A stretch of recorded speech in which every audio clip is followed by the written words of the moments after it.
Hello everyone, আসসালামু আলাইকুম। আজকে আমি আপনাদের সঙ্গে শেয়ার করতে এলাম পটাটো ফিঙ্গার রেসিপি। তো পটাটো ফিঙ্গার রেসিপি যারা জানেন তারাই তো জানেন এটি খুবই একটা ক্রিস্পি টেস্টি রেসিপি। আর যারা এটা একদমই ট্রাই করেনি তারা অবশ্যই করে এই রেসিপিটা ট্রাই করবেন। তো চলুন দেখে নেওয়া যাক আজকের রেসিপি। প্রথমে আমি দুটো মাঝারি সাইজের আলু নিয়ে নিয়েছি সিদ্ধ করে। আর এখন এটাকে আমি ম্যাশ করে নেব। তো আপনারা চাইলে হাতের সাহায্যে ম্যাশ করে নিতে পারেন। আমি পটাটো ম্যাশার দিয়ে ম্যাশ করে নিচ্ছি। প্রথমে আলুটা আমি খুব ভালোভাবে ম্যাশ করে নিচ্ছি। আর এরপরে আমি এটাতে দিয়ে দেব পেঁয়াজ কুচি। পেঁয়াজগুলোকে আমি কিউব আকারে ছোট ছোট করে কেটে নিয়েছি। আর আমি 1 কাপ পরিমাণ পেঁয়াজ এখানে দিয়ে দিয়েছি। কাঁচা লঙ্কা কুচি দিচ্ছি, 6টা 7টা কাঁচা লঙ্কা আমি এখানে কুচিয়ে নিয়েছি। আর দেব লবণ স্বাদ মতো। আপনারা আপনাদের স্বাদ মতো লবণ এবং লঙ্কাটা ব্যবহার করবেন। এখন দিচ্ছি জিরে গুঁড়ো 1 চা চামচ, হাফ চা চামচ দিচ্ছি হলুদ গুঁড়ো, আর দেব চিলি ফ্লেক্স 1 চা চামচ। আপনাদের কাছে চিলি ফ্লেক্স না থাকলে শুকনো লঙ্কা গুঁড়ো করে দিতে পারেন ভেজে নিয়ে। কর্নফ্লাওয়ার দেব 2 টেবিল স্পুন। আমি 2 চা চামচ কর্নফ্লাওয়ার দিয়ে দিয়েছি। এগুলোকে খুব ভালোভাবে এখন একসঙ্গে মিক্স করে নেব।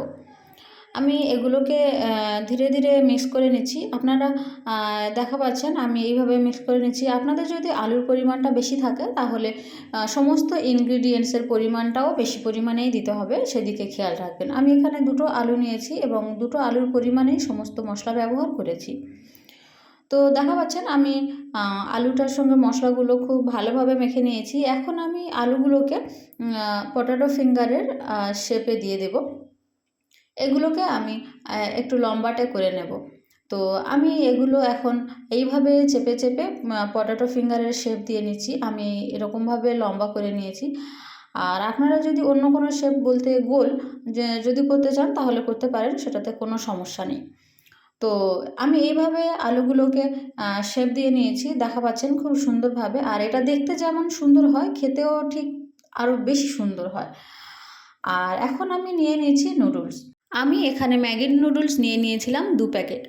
আর নুডলসগুলোকে আমি এইভাবে মেরে ভেঙে নেব। আমি এগুলো ছোট ছোট আকারে ভেঙে নেব। আপনারা আপনাদের ওয়েতে এগুলোকে ভেঙে নেবেন। এখন আমি নুডলসগুলো ঢাললে আপনারা দেখা পাবেন এগুলোর আকারটা ঠিক কতটা ছোট ছোট হয়েছে। তো এইভাবে আমি নুডলসগুলোকে ভেঙে নিয়েছি খুব ইজি ওয়েতে। আর মশলার প্যাকেটটা আমরা আলাদা করে রাখবো। আমি 2টো নুডলসের প্যাকেট নিয়েছিলাম। আপনাদের যদি আলু বেশি হয় তাহলে নুডলস এবং মশলা সব কিছুই বেশি পরিমাণে লাগবে, এটা অবশ্যই মাথায় রাখবেন। এখন আমি একটা ব্যাটার তৈরি করে নেব। এখানে আমি নিয়ে নিচ্ছি ময়দা 1 কাপ পরিমাণ, দিয়ে দেবো এটাতে জল। আমি এখানে 1 কাপ পরিমাণ জল দিয়েছি। 1 কাপ পরিমাণ ময়দাতে আমি 1 কাপ পরিমাণই জল দেব। আর এখন আমি যে ম্যাগির মশলাটা তুলে রেখেছিলাম সাইডে, সেই মশলা দুটো দিয়ে দেব। এখানে আমি ম্যাগি মশলাটা ব্যবহার করে নিচ্ছি। আর খুব ভালোভাবে এগুলোকে মিক্স করে দেব। এটাতে আমি এক্সট্রা কোনো মশলার ব্যবহার করব না। ম্যাগি মশলাটা দেওয়াতে এটার টেস্টটা খুব ভালো আসবে। আর এখন আমি পটাটোগুলো দিয়ে দেবো। এখন আমি যে আলুর শেপটা দিয়ে রেখেছিলাম সেগুলো দিয়ে দিচ্ছি। আর এইভাবে আমি ব্যাটারটার মধ্যে দিয়ে ভালোভাবে ডুবিয়ে নেব। আর এই একটা কাঁটা চামচের সাহায্যে আমি তুলে নেব। আপনারা যদি হাত দিয়ে করতে চান, হাতে অনেকটা লেগে হাতটা একটা চিটচিটে ভাব চলে আসে, সেজন্য আমি হাত লাগাবো না। এখন আমি ওই আলুটা ব্যাটারের মধ্যে ডুবিয়ে এখন দিয়ে দেব নুডলসের মাঝে। নুডলসের উপরে দিয়ে আমি এইভাবে ভালোভাবে ওর গাটা কোটেড করে নিচ্ছি নুডলস দ্বারা। আপনারা চাইলে হাত দিয়েও ওটার গায়ে নুডলসটা ছড়িয়ে দিতে পারেন। তো এভাবে আমি এক এক করে নুডলসের কোটিংটা দিয়ে নেব পটাটোর গায়ে। তো দেখা পাচ্ছেন কেমন লাগছে। আর ভাজলে তো আরও টেস্টি লাগবে এবং দেখতেও সুন্দর লাগবে। আর এই অবস্থায় আমি একটা প্যান নিয়ে নেব, সেটাতে আমি তেল দিয়ে দেবো একটু বেশি পরিমাণে, কেননা এগুলোকে আমি ডুবো তেলে ভাজবো। তেলটা গরম হয়ে গেলে আমি এক এক করে পটাটো ফিঙ্গারগুলো তেলের মধ্যে দিয়ে দেবো। অবশ্যই তেলটা গরম হতে হবে, গরম হওয়ার আগে আপনারা দেবেন না। আপনারা কিছু একটা দিয়ে চেক করে নেবেন তেলটা গরম হলো কি না। তো আমি এইভাবে একটা একটা করে পটাটো ফিঙ্গার তেলের উপরে দিয়ে দিচ্ছি এবং খুব ভালোভাবে ভেজে নেব। আমি প্রথমে এটা 3 মিনিট ভাজবো।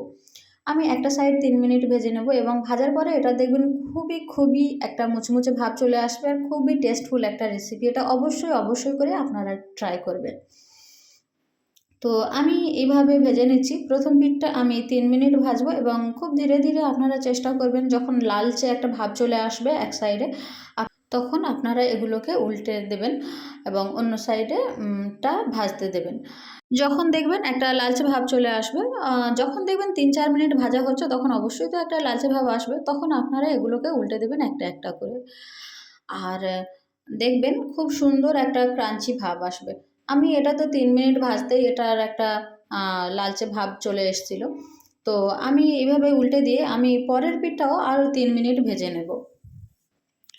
আর আপনারা এটা হাই ফ্লেমে ভাজবেন না। যদি হাই ফ্লেমে ভাজেন তাহলে উপরটা বেশি লাল হয়ে যাবে কিন্তু ভিতরটা ভাজা হবে না এবং খেতেও ভালো লাগবে না। তাই আপনারা চেষ্টা করবেন এটা সবসময় মিডল ফ্লেমে ভাজতে। তো আমি এগুলোকে দুবার উল্টে দিয়েছি অলরেডি। এটা আমি আরও একবার উল্টে দেব এবং এই সাইডটা আমি আরও 2 মিনিটের জন্য ভাজবো। আর এই সাইডটা আমি 2 মিনিট ভাজলে আমার এটা কমপ্লিট হয়ে যাবে।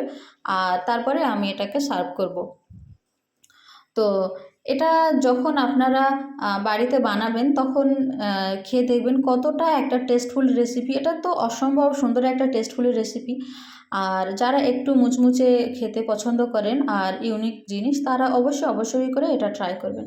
তো এই ছিল আমার আজকের রেসিপি, পটাটো ফিঙ্গার। আর এগুলো আমি আরও 2 মিনিট ভেজে নিলাম আর এখন আমার ভাজা হয়ে গিয়েছে আর এগুলোকে আমি তেল থেকে এক এক করে তুলে ফেলবো। আর দেখা পাচ্ছেন এটা দেখতে কতটা লোভনীয় হয়েছে আর খেতে এটা খুবই টেস্টফুল। অবশ্যই করে রেসিপিটা ট্রাই করবেন।